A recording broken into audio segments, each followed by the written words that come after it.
నమస్కారం గురుగారు. శ్రీమాత్రే నమః.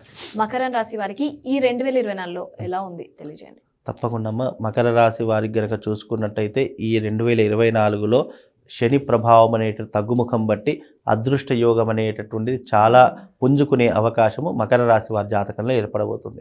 వీళ్ళు పట్టుపట్టని విక్రమార్కుడు లెక్క ఏదైనా పని పట్టుకుంటే దాన్ని సాధించేంత వరకు వదలరు అని చెప్పుకోవచ్చు. అలాగే వీళ్ళ జీవితంలో మకర రాశి వారికి రాబోయే 2024లో డబ్బును సంపాదించే అవకాశము, జీవితంలో కెరియర్లో ఒక మంచి మైలురాయిని ఏర్పరచుకునే అవకాశం ఈ 2024లో వీళ్ళకు ఏర్పడేటటువంటి అవకాశం కనిపిస్తూ ఉంటుంది. అలాగే వీళ్ళు తమ యొక్క గృహంలో శుభకార్యాలు ఎక్కువగా చేస్తూ ఉంటారు. తద్వారా డబ్బులు అధికంగా ఖర్చు అవుతూ ఉంటాయి. అలాగే కొత్త వాళ్ళు వ్యక్తులు పరిచయం అవుతూ ఉంటారు. తద్వారా వీళ్ళకు జీవితంలో ఒక అదృష్ట యోగం అనేటటువంటిది కలుగుతూ ఉంటుంది. వాళ్ళతో సత్సంబంధాలు ఏర్పడి వాళ్ళతో చాలా చలాకీగా ఉండడము, వ్యాపారంలో కానీ వృత్తిలో కానీ పార్ట్నర్షిప్ని ఏర్పరచుకోవడము ఇలాంటి ఎక్కువగా ఈ యొక్క మకర రాశి వారి యొక్క జాతకంలో కనిపించబోతున్నాయి. అలాగే వీళ్ళు వేళ తప్పినటువంటి భోజనాన్ని చేస్తుంటారు. అంటే టైంకు ఏదైతే ఆహారం తీసుకోకుండా కొన్ని రకాలైనటువంటి ఇబ్బందులు ఏర్పడే అవకాశం ఉంటూ ఉంటాయి. అంటే హెల్త్ పరంగా వీళ్ళు చాలా జాగ్రత్తగా ఉండాలి.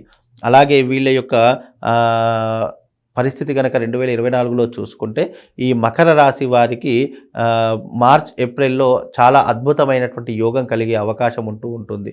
అలాగే వీళ్ళు చాలా మొండితనం కలిగినటువంటి వారు, ఎవరి మాట పట్టించుకోకుండా వీళ్ళు ఏది చేయాలో ఆ పనిని మాత్రమే చేసేటటువంటి వారు.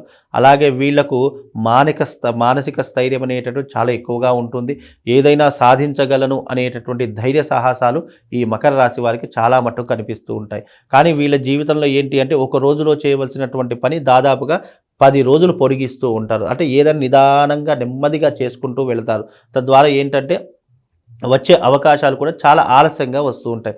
కనుక వీళ్ళు ఈ జీవితంలో మకర రాశి వారు ఏ పనినైనా సరే వెంటనే చేస్తే గనక వీళ్ళ జీవితంలో అదృష్ట యోగం కూడా అలాగే వెంటనే వస్తుంది.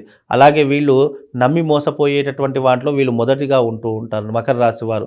అంటే జీవితంలో వీళ్ళకి ఏంటంటే ఒక 10,000 జేబులో ఉన్నాయి అనుకోండి, వాళ్ళు ఏంటంటే ఎవరైనా అడిగారు అనుకోండి, కష్టంలో ఉన్నారనుకోండి, వెంటనే సహాయం చేసేటటువంటి వ్యక్తులు కలిగినటువంటి వారు కూడా మకర రాశి వారు. కానీ మళ్ళీ ఆ సహాయం చేసినటువంటి సహాయాన్ని తిరిగి పొందుదామంటే ఇప్పుడు ఒక 10,000 ఇచ్చామనుకోండి, మళ్ళీ తిరిగి అడుగుదామంటే వీళ్ళు శత్రువులుగా మారిపోతూ ఉంటారు. కనుక ఏ విషయానైనా 1కి 10 సార్లు ఆలోచన చేయాలి. ఎందుకంటే ఇది కలియుగము. నమ్మించడం ప్రతి ఒక్కరికి తెలుసు, కాకపోతే మోసపోవడం అనేటటువంటి మూర్ఖత్వం ఇంకొకటి లేదు. కనుక ఎవరు కూడా ఈ కలియుగంలో మోసపోయేటటువంటి అవకాశాలు ఉండకూడదు. ఎందుకంటే ఎవరినైతే మనం పాపము అని అంటామో ఆ పాపం వెంటనే మనకు చుట్టుకుంటూ ఉంటుంది. కనుక మన పరిస్థితిని అర్థం చేసుకొని మనకు 10,000 వస్తాయనుకోండి, ఒక 100 రూపాయలు దానం చేయి, దాంట్లో తప్పేం లేదు. లేదా 100 రూపాయలు ఇచ్చి మర్చిపో, అంతకంటే గొప్పతనం ఏం లేదు. కాకపోతే మళ్ళీ మనం ఇచ్చి ఏదైతే ఆశిస్తామో అప్పుడే ఆ వ్యక్తిని శత్రువుగా మారుస్తూ ఉంటుంది. కనుక ఈ మకర రాశి వారు శత్రువులుగా మారకుండా ఉండాలంటే వీళ్ళు ఎవరి జోలికి వెళ్ళకూడదు, ఎవరికి మధ్యవర్తితనం చేయకూడదు. వీళ్ళ పనేంటో వీళ్ళు చూసుకుంటూ వీళ్ళు తమ పనిని తాము కుటుంబాన్ని మంచిగా చూసుకుంటే అన్ని రకాలుగా మకర రాశి వారికి బాగుంటుందమ్మా. మకర రాశి వారు ఎక్కువగా పరమేశ్వరుని ఆరాధన, శివుని ఆరాధన చేసుకోవాలి. శివుని ఆరాధన కానివ్వండి, లేదంటే లింగాష్టకం చదువుకోవడం కానివ్వండి, లేదా దగ్గరలో ఉన్నటువంటి శివాలయానికి వెళ్ళి ప్రతిరోజు ప్రొద్దున సాయంత్రం 3 ప్రదక్షిణలు చేసుకోవడం కానీ, ఒకవేళ పొద్దున కుదిరితే పొద్దున, లేదు పొద్దున కుదరలేదు అంటే సాయంత్రం అయినా సరే చండీ ప్రదక్షిణ చేయాలి శివుడికి. చండీ ప్రదక్షిణ అంటే శివుడి యొక్క రాజగోపురం ఏదైతే ఉంటుందో దాని ముందర నుంచి మళ్ళీ శివుడి యొక్క ఉత్తరాభిముఖంలో ప్రాణమట్టం ఉంటుంది, అంటే ధారపాత్ర, అక్కడ వరకు ఒక ప్రదక్షిణ మళ్ళీ అలాగే ఉల్టా రావాలి. ఎప్పుడు కూడా ధారపాత్ర దాటకూడదు. ఏదైతే ప్రాణమట్టం ఉంటుందో అది దాటకుండా దాన్ని చండీ ప్రదక్షిణ అంటారు. గుళ్ళో ఆలయాల్లోకి వెళ్తే అర్చకులు కూడా చెప్తారు, చండీ ప్రదక్షిణ మాత్రం చేస్తే వీళ్ళ జీవితంలో ఉన్నటువంటి నెగిటివ్స్ అన్న తొలగిపోయి అన్ని రకాలుగా బాగుంటుందమ్మా. శ్రీమాత.